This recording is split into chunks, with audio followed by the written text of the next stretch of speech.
Hello, viewers. Welcome to part 2 of Mr. Eccentric, written by Satyajit Ray. The man told his story so easily and naturally that I found it hard not to believe him. Did you start building up your collection from that time? I asked. Well, nothing happened for 10 years after that first incident. By then, I had returned home and was teaching in a college in Cuttack. Sometimes I went on holidays. Once I went to Voltaire. That's when the second incident took place. I found this lens stuck between rocks on the beach. A South Indian gentleman had taken his glasses off to go and bathe in the sea. He never returned. He got cramps in his legs as he was swimming and drowned. I can still see him raising his hands from the water and shouting, "Help! Help!" It was heartbreaking. This lens, which I found 4 years after the incident, came off his glasses. Yes, what I saw was true. It was a well known case of drowning, as I learnt later. The dead man was called Shivaraman. He was from Coimbatore. Mr. Eccentric replaced the two objects in the glass case and sat down. Do you know how many items I have got in my collection? 172. I have collected them over 30 years. Have you ever heard of anyone with such a collection? I shook my head. No, your hobby is unique. There's no doubt about that. But tell me, does each of those objects have something to do with death? The man looked grave. Yes, so it seems. It isn't just death, but sudden or unnatural death, murder, suicide, death by accident, heart failure, things like that. Did you find all these things simply lying by the roadside or on beaches and in woods? Yes, most of them. The rest I found in auctions or antique shops. See that wine jug made of cut glass? I found it in an auction house in Russell Street in Calcutta. Sometime in the 19th century, wine served out of that jug was poisoned. An Englishman, oh, he was so tall and hefty, died in Calcutta after drinking that wine. By this time, I had stopped looking at the glass case and was looking closely at the man. But I could find nothing in his expression to suggest that he was lying, or that he was a cheat. Was he perhaps insane? No, that did not seem to be the case either. The look in his eyes did seem somewhat distant, but it was certainly not abnormal. Poets often had that look, or those who were deeply religious and spiritual. I did not stay much longer. As I said goodbye and started to step out of the room, the man said, "Please come again. My door is always open for people like you. Where are you staying?" "The Alice Villa." "I see. That's only 10 minutes from here. I enjoyed meeting you. There are some people I just cannot stand. You appear to be sympathetic and understanding." Dr. Bhomik had invited me to tea that evening. There were two other guests. Over a cup of tea and a plate of savories, I could not help raising the subject of Mr. Eccentric.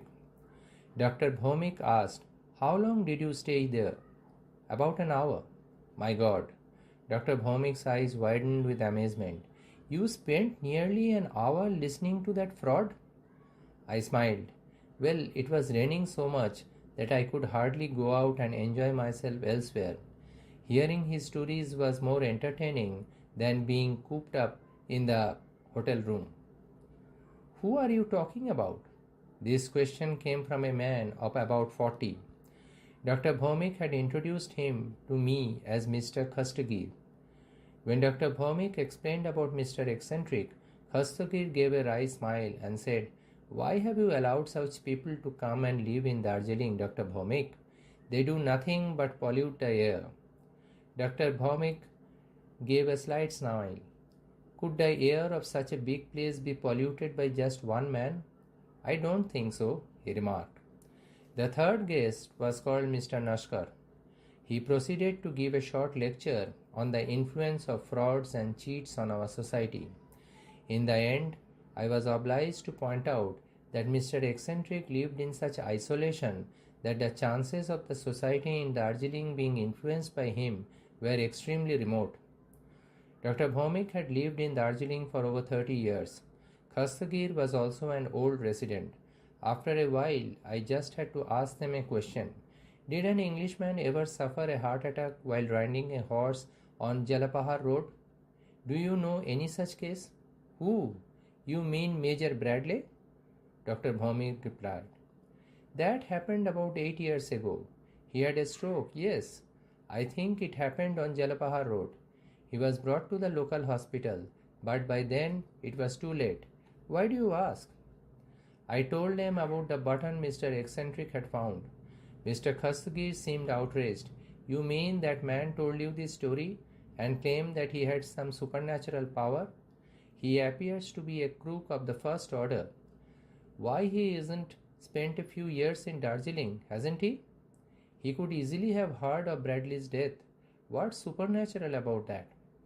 To tell the truth, the same thought had already occurred to me. If Mr. Eccentric had heard the story from someone in Darjeeling, that was hardly surprising. I changed the subject. The next few minutes were spent discussing various other topics. When it was time for me to leave, Mr. Nashkar rose to his feet as well. He had to go past my hotel, he said, so he wanted to walk back with me. We said goodbye to Dr. Bhomik and left. It had started to get dark. For the first time since my arrival in Darjeeling, I noticed that the thick clouds had parted here and there. Through the gaps, the light from the setting sun broke through and fell like a spotlight on the city and its surrounding mountains. Mr. Nashkar had struck me as a man in good health, but now it became obvious that he was finding it hard to walk uphill. Nevertheless, between short gasps, he asked me, Where does this eccentric live? Why, do you want to meet him? No, just curious. I told him where Mr. Eccentric lived. Then I added, The man goes out often for long walks. We might run into him, who knows? Amazingly, only 2 minutes later, just as we reached a bend, I saw Mr. Eccentric coming from the opposite direction. In one hand, he was holding his heavy walking stick. In the other was a packet wrapped in newspaper. When he saw me, he did not smile, but then nor did he seem displeased. There's something wrong with my electric supply, he said. There's no power at home, so I came out to buy some candles. Courtesy made me turn to Mr. Nashkar. This is Mr. Mukherjee, and this is Mr. Nashkar, I said, making introductions. Nashkar turned out to be quite westernized. Instead of saying namaskar, he offered his hand. Mr. Eccentric shook it quietly without saying a word. Then he appeared to turn into a statue and just stood there, rooted to the spot. Nashkar and I both began to feel uncomfortable. After nearly half a minute, Nashkar broke the silence. Well, I had better be going, he said. I had heard about you, Mr. Mukherjee. Now, luckily, I have had the chance to meet you. I had to say something too. Goodbye, Mr. Mukherjee, I said, feeling somewhat foolish. Mr. Eccentric seemed truly insane. He was standing in the middle of the road, lost in thought. He did not appear to have heard us, nor did he see us leave. He might have taken a dislike to Nashkar, but did not he behave in a perfectly friendly fashion towards me only that morning? We left him behind and continued walking. After a few minutes, I turned my head and looked back. Mr. Eccentric was still standing where we had left him. From what you told us, I thought the name Eccentric might be suitable, said Nashkar. But now I think it's a lot more than that.